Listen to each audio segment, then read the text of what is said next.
జగన్ పాలనలో ఏపీ ముందడుగు వేసిందంటూ నీతి ఆయోగ్ ఒక రిపోర్ట్ ని రిలీజ్ చేసింది. ఏపీ పలు రంగాల్లో స్థిరమైన అభివృద్ధి లక్ష్యాల సాధనలో ఫ్రంట్ రన్నర్ గా దూసుకెళ్లిపోతోంది అని చెబుతూ 2020-21తో పోల్చితే 2023-24లో పేదరికం, మాతా శిశు మరణాల రేటు భారీగా తగ్గిందని చెప్పింది.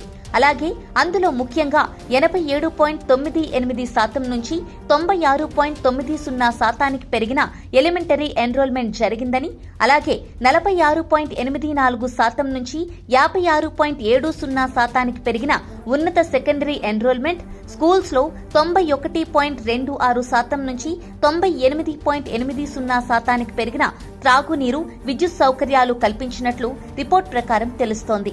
అలాగే స్థిర ధరల ఆధారంగా 3.84% నుంచి 4.05% పెరిగిన తలసరి జీడీపీ వార్షిక వృద్ధి రేటు పెరిగిందని, రాష్ట్రం మొత్తం స్థూల ఉత్పత్తి విలువలో 9.5% నుంచి 12.79% తయారీ రంగం విలువ పెరిగినట్లు చెప్పింది. అంటే మంచైనా చెడైనా జగన్ కే ఇంతవరకు వర్తించింది. అయితే వచ్చే ఏడాది నుంచి మంచైనా చెడైనా కూటమికి వర్తించే అవకాశం ఉంటుంది.